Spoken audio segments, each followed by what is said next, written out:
ஒரு 25 years back, 25 years பேக்குன்னு நினைக்கிறேன். ஒரு ஃபேமஸான இந்தியா லெவலில் பெரிய ஃபேமஸான ஹாஸ்பிட்டலில் பிரெயின் சர்ஜரிக்காக போயிருக்காங்க. பிரச்சனை அவங்களுக்கு, பிரெயின் சர்ஜரிக்காக போயிருக்காங்க. இந்தியா லெவலில் ஃபேமஸான கார்பரேட் ஹாஸ்பிட்டல் எல்லாமே போயிருக்காங்க. 3 தடவை ஏற்கனவே பண்ணியிருக்காங்க. அப்பப்போ ஸ்கல்லை ஓப்பன் பண்ணி 3 தடவை கட் பண்ணி எடுத்திருக்காங்க. 3 தடவை பண்ணியிருக்காங்க. 3 தடவை பண்ணி திருப்பி அகெயின் அந்த கட்டி வந்துக்கிட்டே இருக்கு. அப்போது அவர் சொன்னார், ஒரு தடவை இங்கே வந்தார், அவர்கிட்ட ஒரு 1 இயர் ட்ரீட்மெண்ட் கொடுத்து சரி பண்ணிட்டோம். அதுக்கு பிறகு 4 டைம் அவருக்கு அந்த பிரெயின் டியூமர் வரல.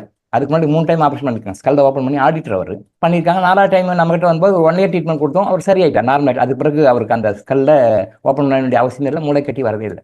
அப்போ ஒரு வார்த்தை சொன்னார், சார் நான் வந்து இந்தியா முழுசும் எங்கெங்கேயோ போனேன் சார், பெரிய பெரிய டாக்டர்ஸ்லாம் பார்த்தேன், பெரிய பெரிய ஹாஸ்பிட்டல்லாம் பார்த்தேன். நான் 1/2 கன்சல்டேஷன் கொடுக்கறதுக்கு 10,000 வாங்கியிருக்காங்க. அந்த 1/2 கேட்டு முடிச்சுட்டு வந்துடணும். அந்த டீம் ஆஃப் தி டாக்டர்ஸ் யாருமே சரியாக ஆன்சர் பண்ணல. இந்தியா முழுசும் போயிருக்கார் அவர் பெரிய இன்டர்நேஷனல் லெவலில் பெரிய பர்சன் அவர். இந்தியா முழுசும் நான் போனேங்க, கேட்டேன் சார், யாருமே சரியான ஆன்சர் பண்ணல. ஒரு சைடில் என்ன பண்ணிட்டாங்கன்னா, நாங்கள் டாக்டரா நீங்கள் டாக்டரான்னு திருப்பி கேட்டாங்களா.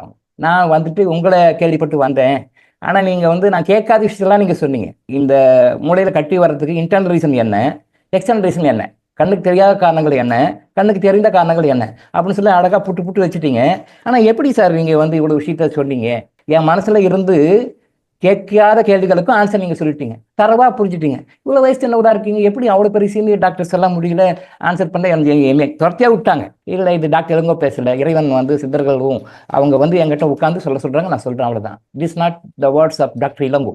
ஃபேமஸ் டாக்டர்ஸ், அது நம்ம பேர் சொல்லக்கூடாது, பப்ளிக் ஃபார்மில் அவங்க பேர் ஹாஸ்பிட்டல் எல்லாம் சொல்லக்கூடாது. ஆனால் நான் வாங்கின ஃபீஸ் 2,000 ரூபாய் தான் வாங்கினேன்.